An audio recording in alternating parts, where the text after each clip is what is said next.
जय श्री कृष्णा, राधे राधे।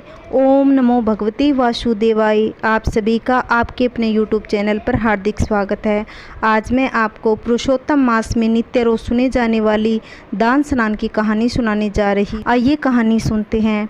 एक गांव में एक बूढ़ी अम्मा रहती थी। उनके एक बेटा और एक बहू थी। बूढ़ी अम्मा धार्मिक कार्यों को करने में व्यस्त रहती। पुरुषोत्तम महीना आया तो बेटे बहू ने कहा, माँ, तुम हर पुरुषोत्तम महीने में स्नान दान करती हो, क्या तुम्हें इसका कोई फल मिलता है?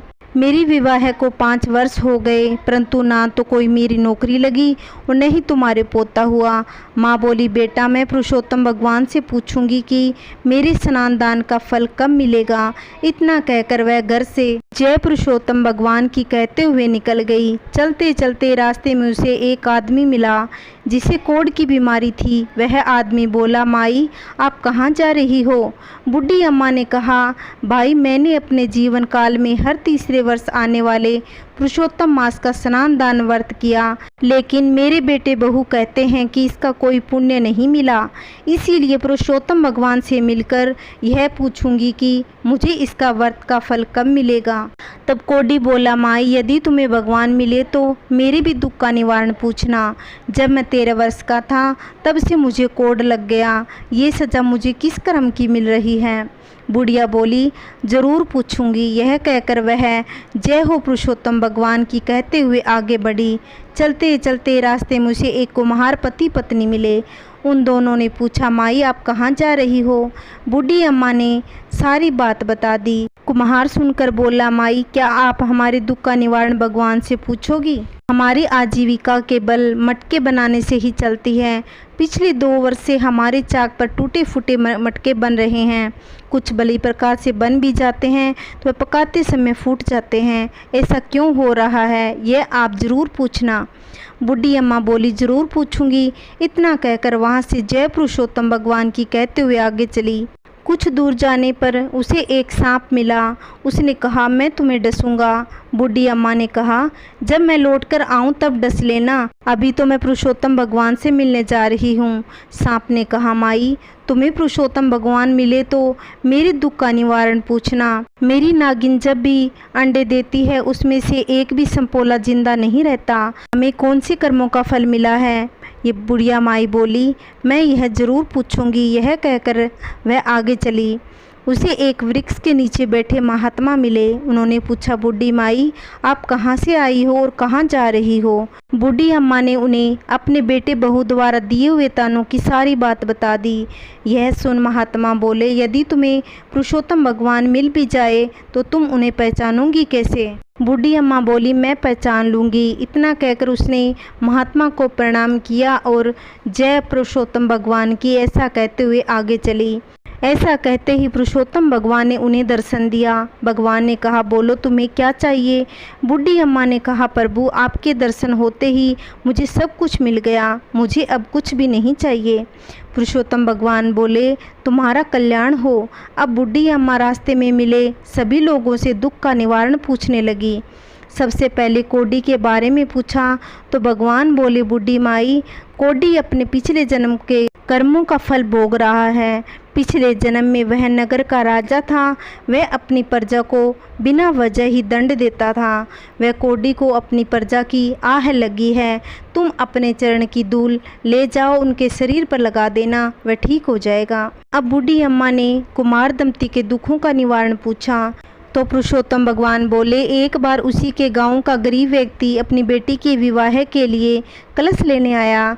उसके पास पैसे न होने के कारण कुमार दंपति ने उसे कलश नहीं दिया। उसे उसी गरीब की हाय लगी है। तुम उससे कह देना कि अपने बनाए 100 मटके किसी प्याऊ में दान दे तो उसका दुख का निवारण हो जाएगा। बूढ़ी अम्मा ने नाग के दुखों का निवारण पूछा। पुरुषोत्तम भगवान बोले, उस नाग ने एक बार किसी गर्भवती स्त्री को डस लिया था। वह स्त्री अपने गर्भस्थ बच्चे के साथ मर गई थी। उसी की हाय उस नाग को लगी है। तुम नाग से कह देना कि यदि वह अपनी अमूल्य मणि किसी गरीब को दे दे तो उन्हें बच्चे हो जाएंगे। सबके दुखों का निवारण पूछने के बाद बूढ़ी अम्मा ने पुरुषोत्तम भगवान को प्रणाम किया और भगवान अंतर्ध्यान हो गए। अपनी साड़ी के पल्लू में बुढ़िया अम्मा ने भगवान के चरणों की धूल बांध ली। फिर वह घर की ओर चल दी। सबसे पहले वह सांप से मिली। सांप ने कहा, क्या हुआ बूढ़ी माई, भगवान के दर्शन हुए और मेरे दुखों का निवारण पूछा। बूढ़ी माई ने सारी बात बता दी। अब उसने कहा, माई अब गरीब आदमी कहाँ मिलेगा और मैं कहाँ कहाँ ढूंढता फिरूंगा, मेरी मणि तुम ही ले जाओ, क्योंकि मेरे पास तो डर के मारे कोई नहीं आता। बूढ़ी अम्मा ने वह मणि ले ली।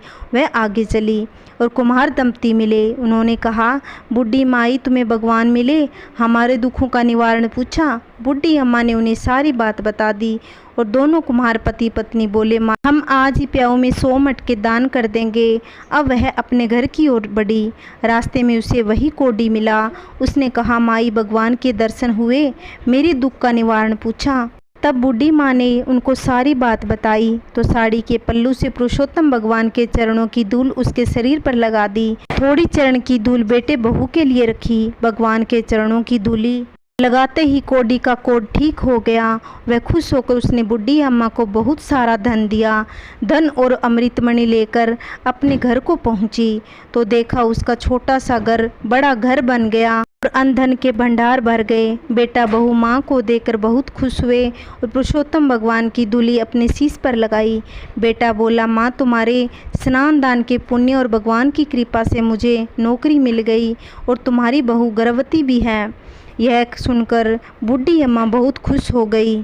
बूढ़ी अम्मा का परिवार सहकुश रहने लगे। पुरुषोत्तम भगवान ने जैसे बूढ़ी माई को दिया वैसे भगवान सबको देना। कहानी कहते सुनते हुंकारा भरते सबके घर में सुख शांति बनाए रखना। बोलिए पुरुषोत्तम भगवान की जय। ओम नमो भगवते वासुदेवाय नमः। जय श्री कृष्णा। आपको मेरी वीडियो कैसी लगती है प्लीज़ कमेंट करना। वीडियो को ज़्यादा से ज़्यादा शेयर करना, लाइक करना मत भूलना। अगर आप चैनल पे नए आए हो तो प्लीज़ चैनल को सब्सक्राइब करना, जिससे आने वाली वीडियो की नोटिफिकेशन आप तक पहुंच सके। जय श्री कृष्णा। बोलिए तुलसी माता की जय। आइए सुनते हैं तुलसी माता की सुंदर सी कथा। प्राचीन समय की बात है। एक गांव में ननंद और भाभी रहती थी। ननंद अभी कुंवारी थी। वह तुलसी की बड़ी सेवा करती, पर भाभी को यह सब फूटी आंख नहीं सुहाता था। कभी कभी तो वह गुस्से में कहती कि तेरा विवाह होगा तो तुलसी ही खाने को दूंगी तथा तुलसी ही तेरे दहेज में दूंगी। यथा समय जब ननंद की शादी हुई तो उसकी भाभी ने बरातियों के सामने तुलसी का गमला फोड़ कर रख दिया। भगवान की कृपा से वह गमला स्वादिष्ट व्यंजनों में बदल गया। गहनों के बदले भाभी ने ननंद को तुलसी की मंजरी पहना दी तो वह सोने के आभूषणों में बदल गई। वस्त्रों के स्थान पर तुलसी को जनेऊ रख दिया तो वह रेशमी वस्त्रों में बदल गया। ससुराल में उसके दहेज आदि के बारे में बहुत बड़ाई हुई। इस पर भाभी को बड़ा आश्चर्य हुआ कि तुलसी जी की पूजा का इतना बड़ा महत्व है। अब समझ आ गया। भाभी की एक लड़की थी। वह अपनी लड़की से कहती कि तू भी तुलसी की सेवा किया कर, तुझे भी बुआ की तरह फल मिलेगा। पर लड़की का मन तुलसी की सेवा में नहीं लगता। लड़की के विवाह का समय आया तो भाभी ने सोचा, जैसा व्यवहार मैंने अपनी ननंद के साथ किया उसी के कारण उसे इतनी इज्जत मिली, क्यों न मैं अपनी लड़की के साथ वैसा ही व्यवहार करूं। उसने तुलसी माता का गमला फोड़कर बरातियों के सामने रख दिया, परंतु इस बार मिट्टी मिट्टी ही रही। मंजरी व पत्ते भी अपने पूर्व रूप में ही रहे तथा जनेऊ जनेऊ ही रहा।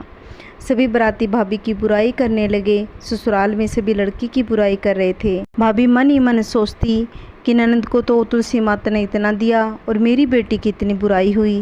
भाभी ने गुस्से में आकर ननंद को कभी घर नहीं बुलाया। भाई ने सोचा मैं ही बहन से मिलाऊं। उसने अपनी इच्छा पत्नी से जताई और सौगात ले जाने के लिए कुछ मांगा। भाभी ने थैले में ज्वार भरकर कहा, और तो कुछ नहीं है, यही ले जाओ। वह दुखी मन से चल दिया। भला बहन के घर कोई ज्वार लेके जाता है। बहन के नगर के समीप पहुंचकर उसने एक गौशाला में गाय के सामने ज्वार का थैला उलट दिया। तब गोपालक ने कहा, ए भाई, सोना मोती गाय के आगे क्यों डाल रहे हो। भाई ने उसको सारी बात बता दी तथा सोना मोती लेकर प्रसन्न मन से बहन के घर गया। बहन बड़ी प्रसन्न हुई और बहन ने भाई को कहा कि भाभी को भी तुलसी की पूजा करने को बोलना और कहना तुलसी में जल अर्पित करे और तुलसी की कहानी अवश्य सुने, जिससे सभी मनोकामनाएं पूर्ण हो जाएगी। भाई घर आ गया और अपनी पत्नी से सारी बात बताई और उसकी पत्नी भी वैसे ही तुलसी माता की पूजा करने लगी और उनके घर में धन धान्य का भंडार भर गया। बोलिए तुलसी माता की जय। अगर मेरी कहानी आपको अच्छी लगी हो तो लाइक शेयर कमेंट सब्सक्राइब ज़रूर करना। जय श्री कृष्णा, राधे राधे।